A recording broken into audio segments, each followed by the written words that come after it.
అందరికీ నమస్కారం. ఇప్పుడు సంకష్టహర గణేష చతుర్థి మొదటి వ్రత కథ గురించి చెప్పుకుందాం. ఒకనాడు మహర్షులు కుమారస్వామిని అర్చించి ఆయన ప్రసన్నుడయ్యాక ఇలా కోరారు: స్వామి, కలియుగంలో జనులు పాపకార్యాలు చేసి తత్ఫలితంగా రుణబాధలు, సంతానలేమి, గృహవసతి లేకపోవట, దీర్ఘవ్యాధులు, విద్యాభ్యాసం సరిగ్గా సాగకుండుట, వలసినంత ధనం లేకుండుట, శత్రుపీడ పనులలో ఆటంకాలు, అభివృద్ధి లేకపోవట, దంపతుల మధ్య సయోధ్య లేకపోవట, చెయ్యని తప్పుకి రాజదండన అనుభవించుట మొదలైన ఎన్నో కష్టాలు అనుభవిస్తారు. ఆ మానసిక శోభ తీరి కష్టములు తీర్చు వ్రతమేదైనా సెలవియండి అని స్కందుని అడిగారు. అప్పుడు కుమారస్వామి ప్రసన్నుడై, వ్రతల్లోకెల్లా అత్యంత శక్తివంతమైన సంకష్టహర చతుర్థి వ్రతాన్ని మీకు ఉపదేశిస్తాను.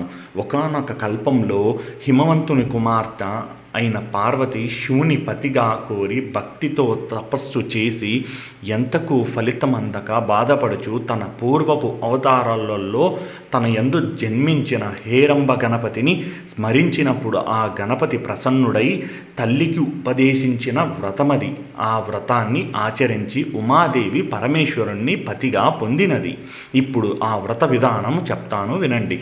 ఈ వ్రతాన్ని ఏ మాసములో అయినా బహుళ చతుర్థి నాడు ప్రారంభించాలి. వాటిల్లోనూ మంగళవారంతో కూడిన కృష్ణ చతుర్థి మరింత ముఖ్యం. దానిని అంగారక చతుర్థి లేదా భౌమ చతుర్థి అని పిలుస్తారు. చంద్రోదయం వేళకి బహుళ చతుర్థి తిథి ఉన్న రోజు చూసుకొని ఆ రోజు సూర్యోదయానికి ముందే నిద్ర మేలుకొని కాలకృత్యాలు తీర్చుకొని నల్లటి నువ్వులతో కూడిన నీటితో స్నానం చేసి సంధ్యావందనం మొదలైన నిత్య నైమిత్తికాలు ఆచరించి సంకష్టహర చతుర్థి వ్రతం చేస్తానని మొక్కుకొని ఎరుపు రవికలో బట్టను గణపతి ముందుంచి దానిలో ఒక చిటికెడు పసుపు కుంకుమ వేసి 3 దోసిళ్ళు బియ్యాన్ని అందులో పోసి ఎండు ఖర్జూరాలు 2 వక్కలు దక్షిణతో కూడిన తాంబూలము అందులో ఉంచాలి. మనసులో ఉన్న కోరికను స్వామికి తెలిపి ముడుపు మూట కట్టాలి. దానిని స్వామి గణపతికి 21 సార్లు ప్రదక్షిణ చేయాలి. ఉదయమంతా ఆహారం తీసుకోకుండా కేవలం పాలు పళ్ళు మాత్రమే స్వీకరించాలి.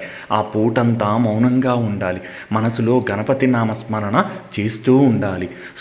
సూర్యాస్తమయం అయిన తర్వాత తలస్నానం చేసి దీపం వెలిగించి శ్రీ సంకష్టహర చతుర్థి వ్రతాన్ని ఆచరించాలి.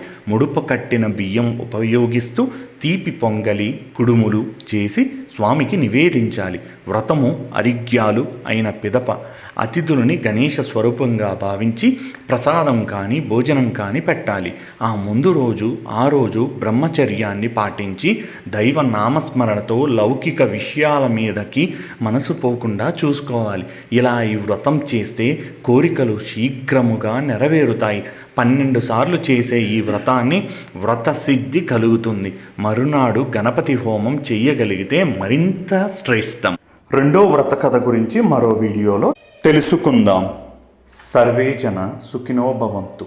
స్వస్తి.